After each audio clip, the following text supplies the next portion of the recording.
Morning class. Good morning, ma'am.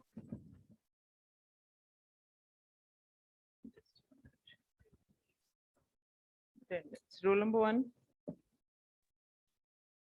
Present, ma'am. 9, 10, Ma'am, 10 present. 12, 14.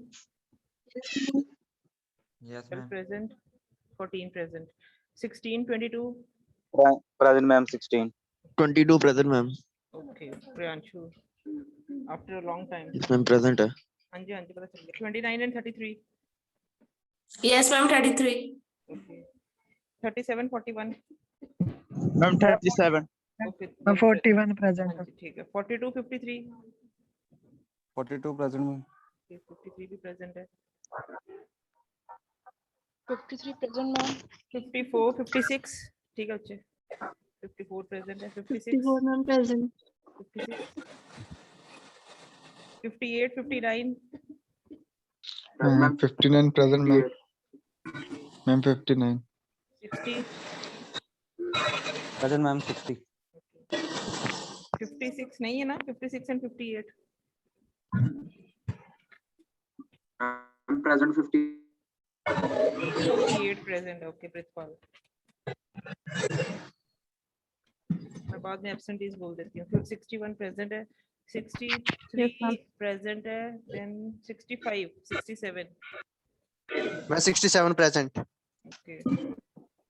Ma'am 79 present. अच्छा जी, 79 भी कर दिया. चलो 68, 69. मैम हाँ जी. 73 मैम भी 70 कर दिया. 73 और बोल लो. 77 भी आशुतोष शर्मा है. Yes ma'am Ma'am, 509. 509. हाँ जी हाँ जी करती. अब मैं सीक्वेंस में बोलूँ जरा. 65, 68, 69. कोई है इनमें से? Ma'am 67, ma'am 67, ma'am. Ma'am, 556. हाँ जी. मॉर्निंग बच्चे बोलो जल्दी. कोई नहीं, मैसेज ड्रॉप कर दो एक व्हाट्सएप पे. बस ठीक ठीक.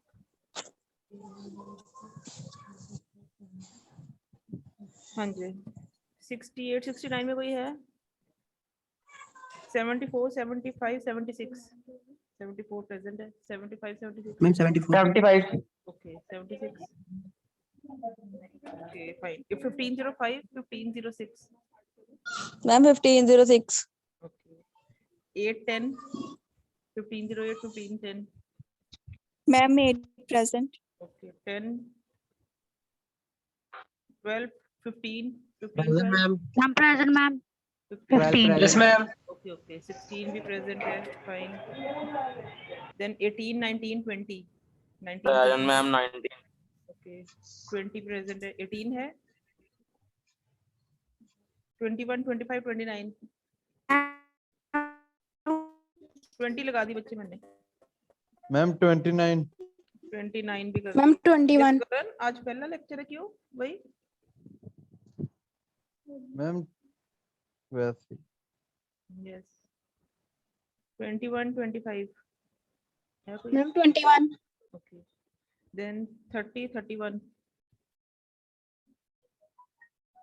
32, 33, 34, 35. Yes, ma'am.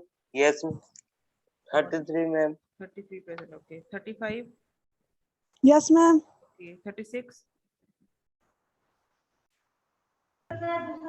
Then 43. Okay, 43 present. 44. Ma'am 44 present. Yes, ma'am. 45 present. 46, 47. 45 हो गए सारे. 46, 47. Ma'am, 47 present.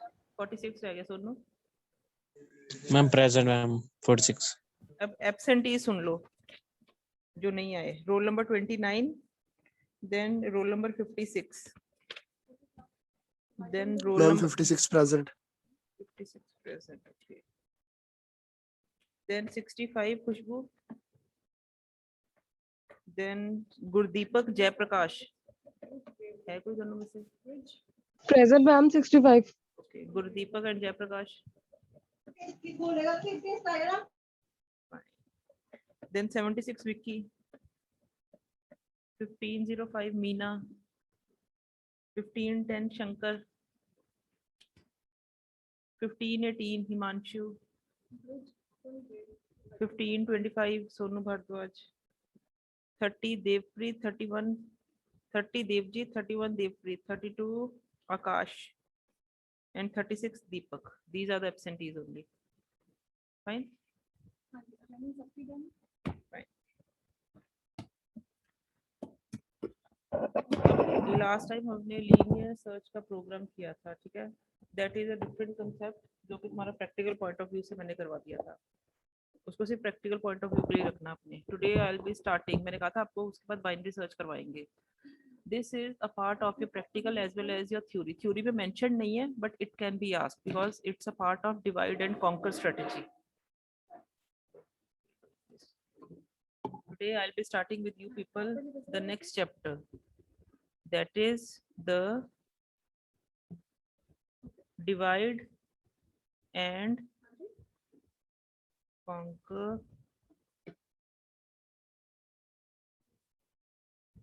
technique.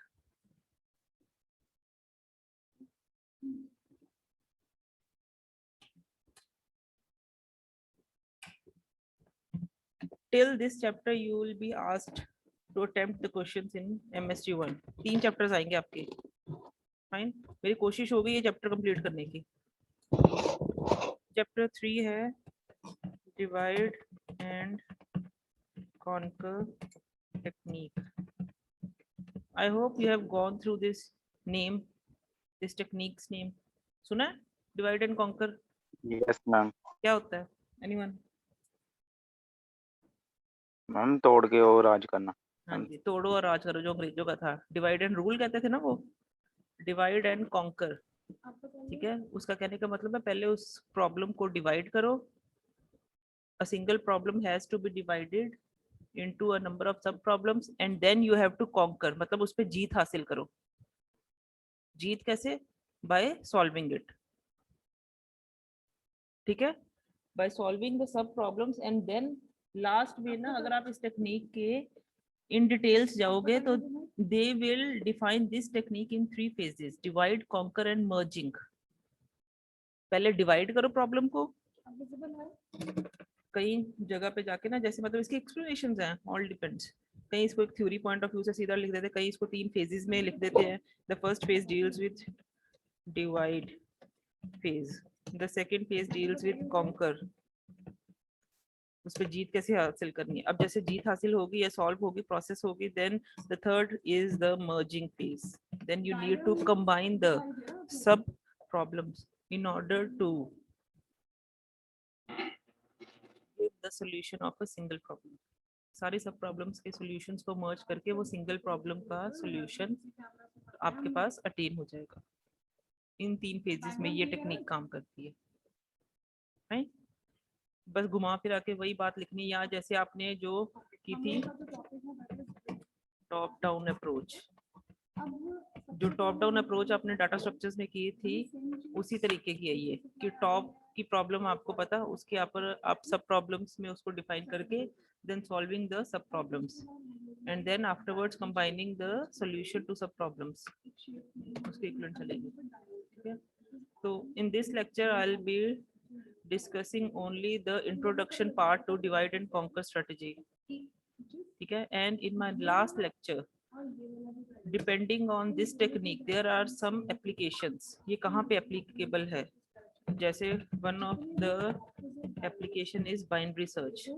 जब आप binary search लगाते हो technique, simply binary search, ठीक है, then it can be applicable. The same can be applicable to binary search tree. Similar सा concept है, बस वो tree form में है. That is on non-linear form. This is a linear form. ठीक है, ये आपको practical point of view में mentioned है. This is mentioned in the theory part, but it may be the assumption that this technique also may be asked in your final examinations also.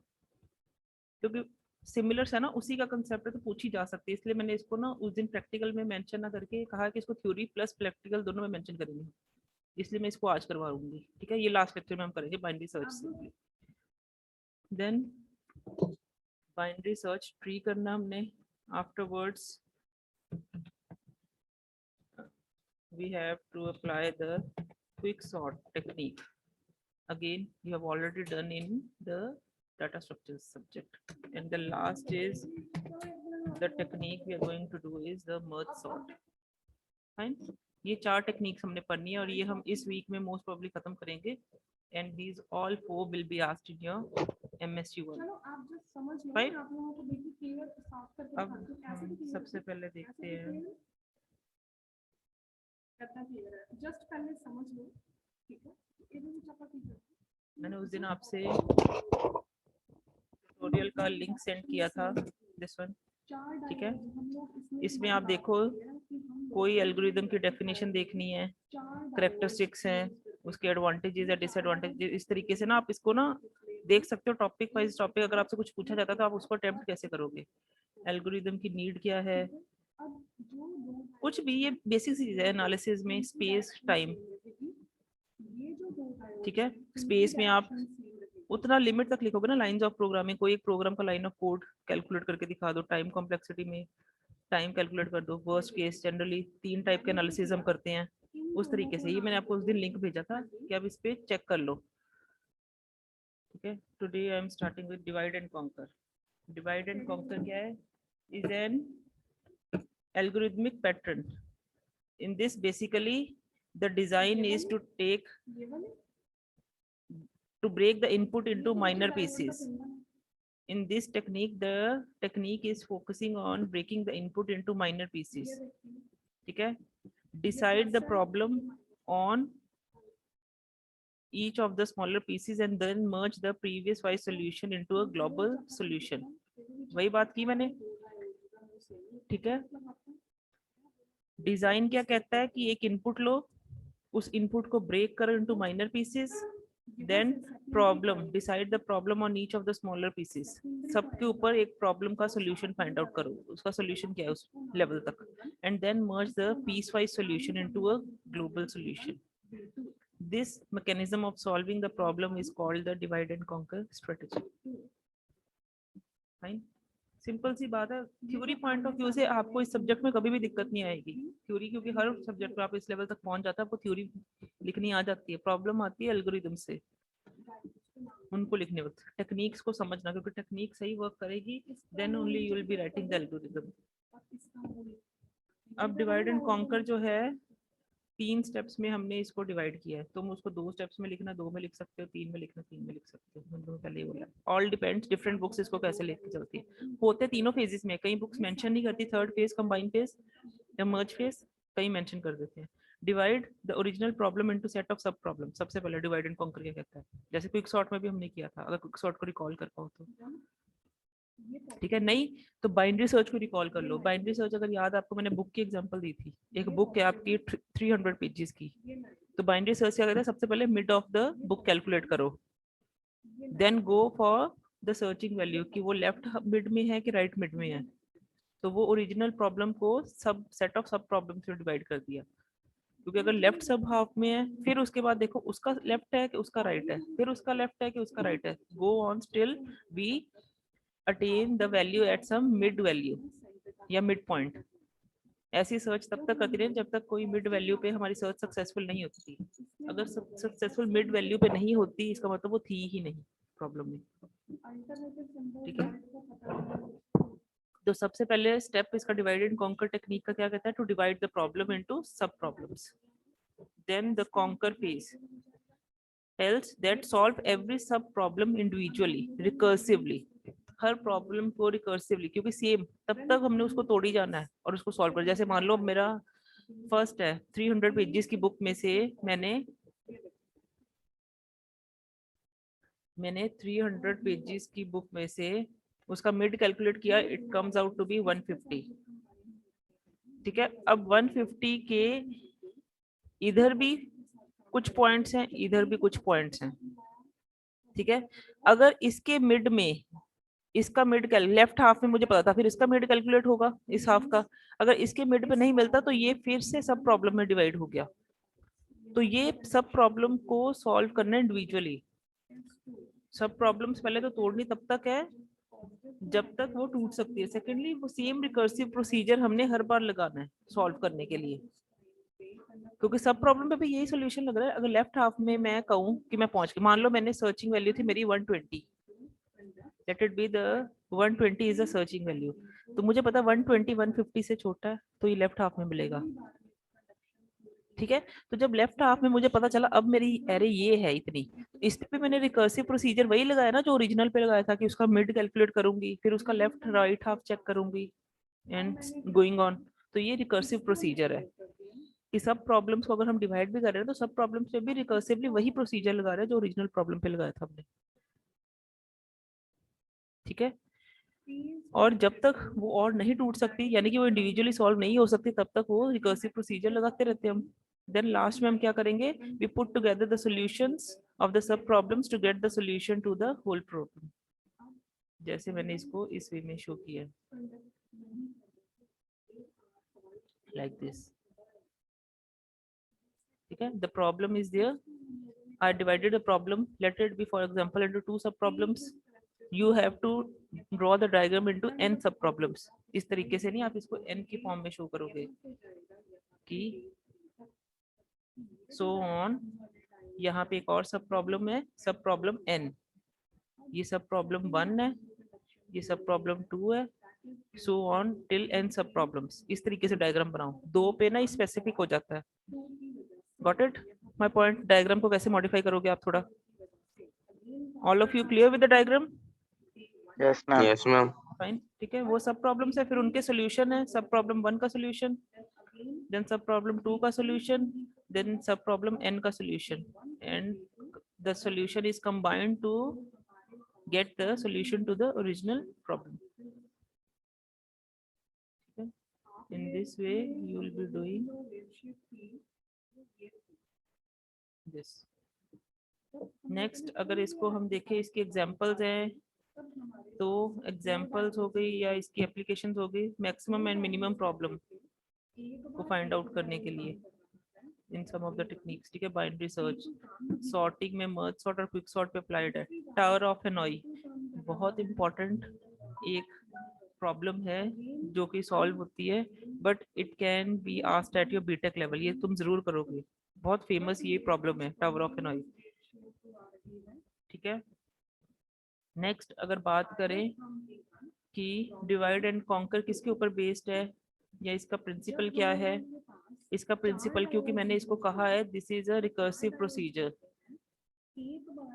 Recursively same method has to be applied until we get the solution. Recursive procedure से I hope आप लोग recall कर पा रहे हो, recursive चाहे factorial का recursive. ठीक है, तो वही चीज है जो रिकर्सिव के ऊपर फंडामेंटल्स हैं या प्रिंसिपल्स हैं, वही इसके ऊपर है।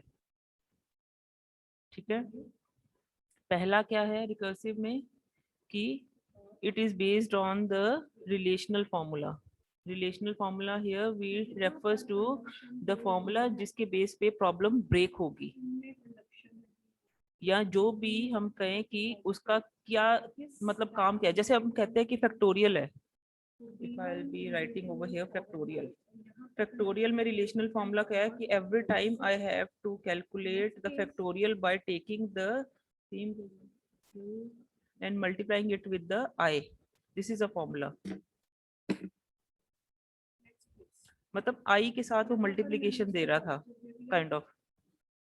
ठीक है, ऐसे फिबो का सीरीज है, factorial fibo of n-1 fibo of n-2 kind of. तो कहने का मतलब उस किस फॉर्मूले के साथ वो चीज को हम कैलकुलेट कर रहे हैं या उसको उसके ऊपर हम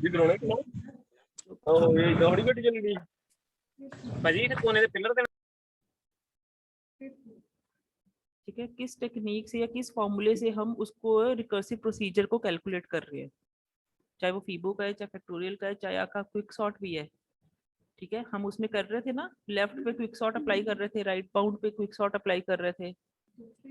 तो applying the same technique in a recursive way is the relational formula.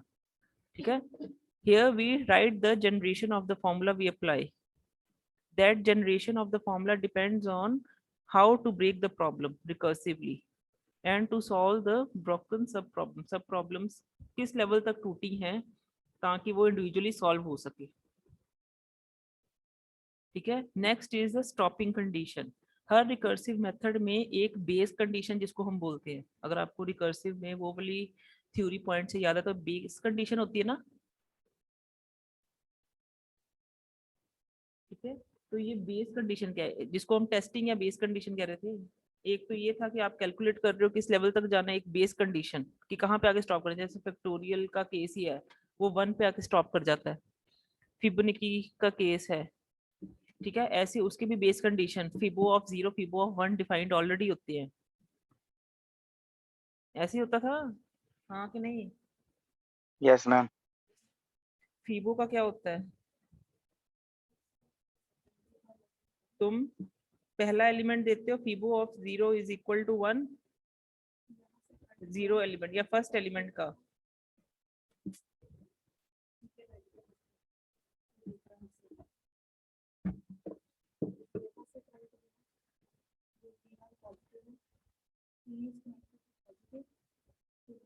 फिबो of 0 is equal to 0, पहला एलिमेंट 0 है। Fibo of 1 is equal to 1। बाकी क्या कैलकुलेट होगा? फिबो ऑफ n।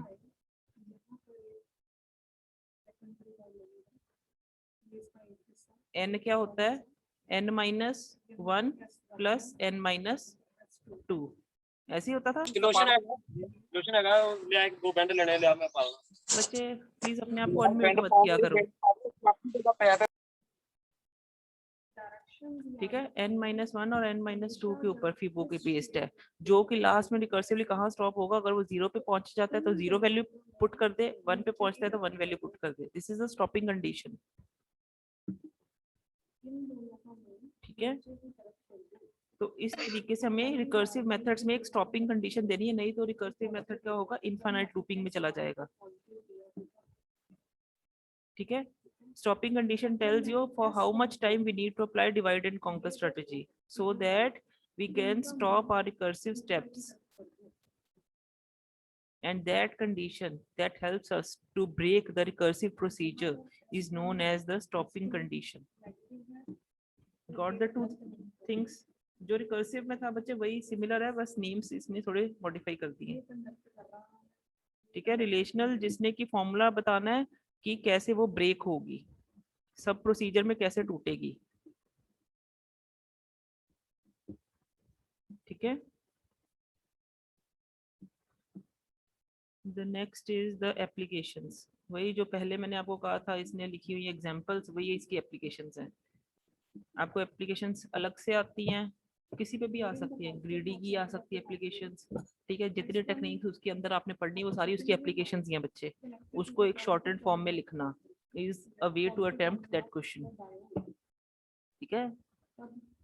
आपको सिर्फ एक नोट फॉर्म में आता है, व्हाट डू यू अंडरस्टैंड या write a note on divide and conquer technique, तो you need to define it under various categories, like you have to define the introduction for the divide and conquer strategy, then you have to write the advantages, disadvantages and the applications itself। सब कुछ बीच में घुसा होगा लेकिन in shortened form। अगर specifically question आता है write various applications of divide and conquer, तो सिर्फ एप्लीकेशन ही लिखनी है। then you have to elaborate this question to a extent। तो उस केस में आपको क्या है, जितनी पढ़ोगे उसके ऊपर कुछ लिख दोगे। जैसे बाइनरी सर्च है, क्या होता है कि हाफ पे उसको सर्च होती है, हाफ इंटरवल पे सर्च है, ठीक है। It compares, it works by comparing the target value with the middle element existing in a sorted array. पहली बात, बाइनरी सर्च जो एप्लीकेबल है सॉर्टेड एरे पे है, तो वो मिडल पे असेस रखता है। After making the comparison, if the value differs then the half can not contain the target, that half can not contain the target, ठीक है। अगर वो मिड पे नहीं होता तो वो उसके हाफ पे टारगेट अचीव करता है, किस हाफ मिलेगा, followed by continuing the search on the other half, किस किस हाफ पे मिलेगा, फिर उसके हाफ पे जाएगा, फिर उसका मिड कैलकुलेट करेगा। We will again consider the middle element and then compare it with the target value. The process keeps on repeating until the target value is met. ठीक है। If we found the other half to be empty after ending the search, then it can be concluded that the target is not present. अगर वो array में elements ही नहीं रहे, क्योंकि जब हम यहाँ पे कंडीशन लगाते हैं ना, आई होप आप लोगों को याद होगा, this search is successful until lower bound is less than और इक्वल टू अपर बाउंड। ये तो फैक्ट है, एरे की लोअर बाउंड है अपर बाउंड से या छोटी होगी या इक्वल होगी, लेकिन ये लूप कब फेल होगी, जब लोअर बाउंड किसी पॉइंट पे कैलकुलेट करते हुए अपर बाउंड से एक्सीड कर गई। ये कंडीशन लगाई थी हमने, if at any point of time lower bound becomes greater than upper bound, तो ये पॉसिबल नहीं है। इसका मतलब अब एलिमेंट ही खत्म हो चुके तो हम सर्च अनसक्सेसफुल डिक्लेयर करके खत्म कर देते हैं उस केस में। तो यानी कि रेपिटेशन कब तक होगी, जब तक, क्योंकि लोअर बाउंड और अपर बाउंड कैलकुलेट हो रहे हैं ना, रिकैलकुलेट हो रहे हैं every time we are entering into sub array. तो जब तक ये कंडीशन सेटिस्फाइड है, we go on keep on calculating the lower bound and upper bound for the sub problems. But जैसे ये वैल्यू या ये कंडीशन ही फेल हो जाती है, we don't repeat the same thing. ठीक है, this is for the binary search. Next is the,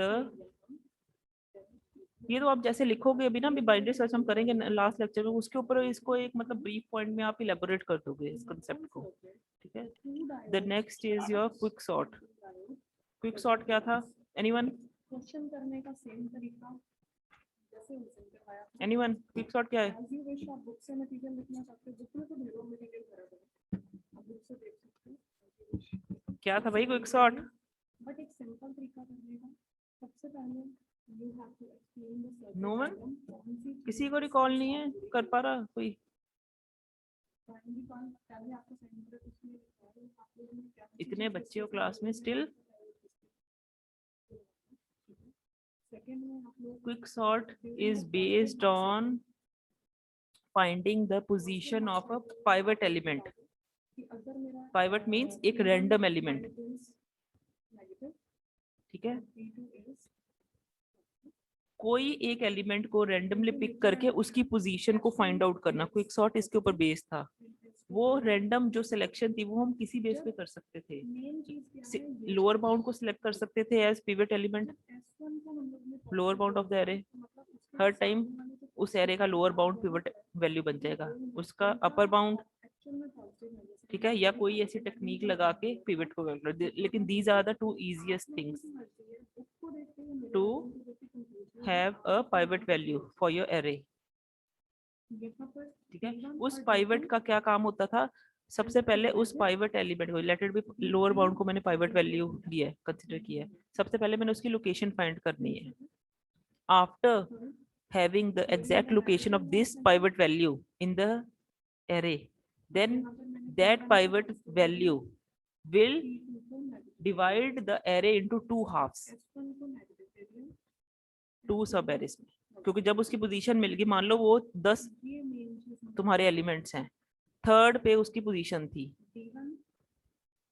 तो उसके पहले 2 एलिमेंट्स होंगे, उसके बाद में 6 एलिमेंट्स होंगे, 7 होंगे। ठीक है, तो देन इस 2 पे वो सेम प्रोसीजर अप्लाई होगा क्विक सॉर्ट का, कि इसका भी लोअर बाउंड जो है पाइवट बन जाएगा, उसकी वैल्यू फाइंड आउट होगी, इसके 7 एलिमेंट्स पे इसका लोअर बाउंड जो है पाइवट बन जाएगा, उसके ऊपर सेम अप्लाई होगा। बात समझ लगी मैंने क्या कहा? ये पहला एलिमेंट है, ये सेकंड है, ये थर्ड है, ये फोर्थ है, ये फिफ्थ है, ये सिक्स्थ है, ये सेवेंथ है, ये एट्थ है, ये 9th पोजीशन, ये 10th पोजीशन। ठीक है, ये एरे के एलिमेंट्स पड़े ऊपर सारे। मैंने क्या किया, ओरिजिनल एरे में सबसे पहले लोअर बाउंड को पाइवट डिक्लेयर कर दिया। पाइवट मींस मैंने कहा कि this is the random element I am picking and I am going to trace its exact location. वो एग्जैक्ट लोकेशन इसकी according to value ascending order third position है। अगर असेंडिंग ऑर्डर में इसको प्लेस किया जाए सारे एलिमेंट्स को, तो इसकी पोजीशन थर्ड है, बाकियों की नहीं मैं बता रही। तो यानी कि थर्ड पोजीशन पे आके ये प्लेस होना चाहिए। क्विक सॉर्ट इसके ऊपर बेस्ड है। वो इसकी सबके साथ कंपैरिजन करेगी, इस तरीके से करेगी कि इस पाइवट को यहाँ पे ले आएगी थर्ड पोजीशन पे। जब ये थर्ड पोजीशन पे आ गया तो क्या होगा, इसकी पोजीशन तो फिक्स है असेंडिंग ऑर्डर में, बाकी सारे अभी ऑर्डर्ड नहीं है, पहली 2 पोजीशंस भी अभी ऑर्डर्ड नहीं है। ठीक है, लास्ट 7 भी ऑर्डर्ड नहीं है। फिर हमने क्या करना है, इसके ऊपर क्विक सॉर्ट लगाना है पहली और लास्ट पे, फुल डीसी और उसके ऊपर कैसे करना है, फिर उस इसका ये वाला लोअर बाउंड जो है इसका पाइवट बन जाएगा, और इस एरे का ये वाला एलिमेंट लोअर बाउंड जो है पाइवट बन जाएगा फोर्थ एलिमेंट, फिर उसकी पोजीशन होगी, फिर वो सब एरे में बन जाएगी। तो ऐसे करते करते क्या होगा, पाइवट वाला अपनी जगह लेता रहेगा, और जब उस एरे में कोई एलिमेंट नहीं रह जाएगा या एक एलिमेंट है वो ऑलरेडी अपनी सॉर्टेड अपनी जगह पे ही होगा, तो वहां पे ये स्टॉप कर जाएगा। we will use some electronic ठीक है, तो it is a most efficient sorting algorithm which is also known as the partition exchange sort. इतनी डीप डिटेल्स पे भी नहीं जाना, सिंपल सी लैंग्वेज में सर्च आउट कर लेना, नहीं तो और जहाँ पे आपको अच्छी थ्योरी मिल रही है तो सिंपल वे में बस इसको अटेम्प्ट करना। मैंने कहा है कि लिखना ये कुछ है। It starts by selecting a pivot value from an array followed by dividing the rest of the array elements into two subarrays.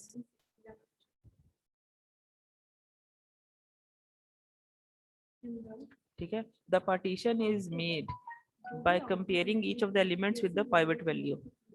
It compares whether the element holds a greater value or lesser value than the pivot and then sort the array recursively. Pivot उससे बड़ा है कि छोटा है उस हिसाब से वो रिकर्सिवली चलता रहता है और पाइवट अपनी जगह ले लेगा। ठीक है, मर्ज सॉर्ट क्या है नेक्स्ट? मर्ज सॉर्ट भी सिमिलर है, it is a sorting algorithm that sorts array by making comparisons. It starts by dividing array into sub-array and then recursively sorts each of them. After the sorting is done, it merges them back. ठीक है, उसको तोड़ी जाना है जब तक वो छोटी से छोटी एरे नहीं बन जाती, उनको सॉर्ट करके देन उनको मर्ज करके एक मेजर प्रॉब्लम में या मेजर सॉल्यूशन में कन्वर्ट कर देना। छोटी एरेज को सॉर्ट करके उनके सॉल्यूशंस को मर्ज करके एक इंडिविजुअल सॉल्यूशन में कन्वर्ट करना is the problem of merge sort. बाकी ये सारी आप स्किप कर सकते हो अभी। ठीक है, ऐसे इसके एडवांटेजेस हैं। What you have to do is you have to write कि क्या फायदे हैं क्या नुकसान है। यहाँ से भी देख सकते हो, जितना सिंपल इस टॉपिक को सर्च आउट कर लोगे नेट पे, जो पॉइंट्स मिलते हैं अच्छे से अच्छे उसके ऊपर लिखना। यहाँ पे इसने टावर ऑफ एनोई वगैरह को एक्सप्लेन किया है, you can go for another things also in a simple way. मतलब कहने का मतलब इसको आपने एक बार गो थ्रू करना टॉपिक को, एडवांटेज डिसएडवांटेज में भी आप क्या लिखोगे। ठीक है, ये यहाँ से मत पढ़ना, बाकी एक बार रीड आउट कर भी लोगे you will came to know कि मतलब ये तुम्हारे नीड के है कि नहीं। रट्टा मारने को मैं कभी भी नहीं कहूंगी, आपको जो चीजें समझ में आती है सिर्फ वही पॉइंट्स को फैच करके लिखो वहां पे। ठीक है, इसको एक बार देख लो, रीड आउट कर लो, अपने एंड पे खोल लो इस साइड को चाहे।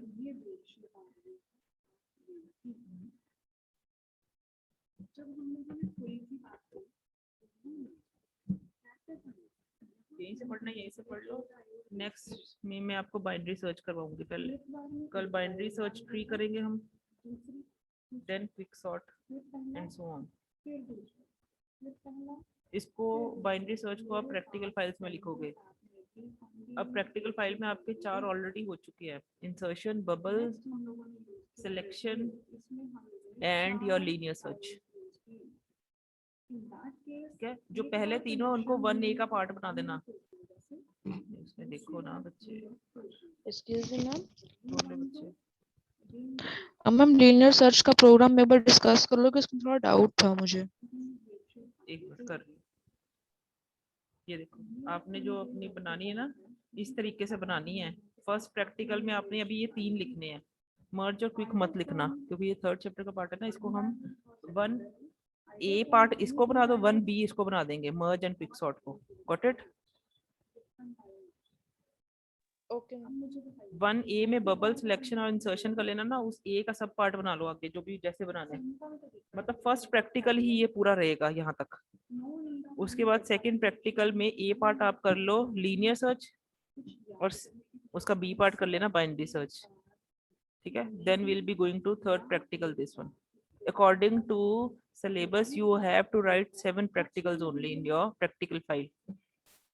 हम उसके सब पार्ट्स बना देंगे। फाइन, अब बात है लीनियर सर्च में प्रॉब्लम है। Yes ma'am. हाँ जी, क्या प्रॉब्लम है बच्चे बोलो।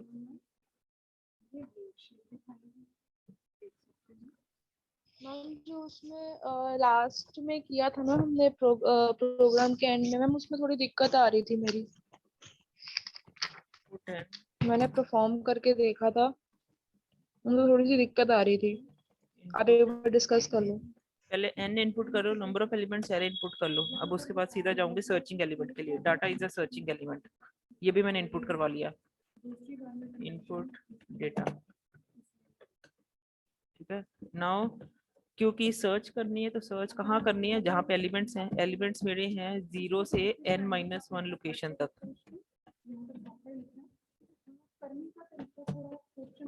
उस 0 to n-1 में मैंने क्या करना है, मैंने चेक करना है कि if the searching element is equal to the current element at any point of time. If it is true, what I need to do is I need to break करना है या LOC में उसकी value save करनी है, all depends। यहाँ पे if close हो गया, यहाँ पे आपका for close हो गया। अब मैंने तुम्हें उस दिन कहा था ये यहाँ तक जो लूप चल रही है, ठीक है, ये सारी की सारी किस लिए चल रही है, कंपैरिजन के लिए कि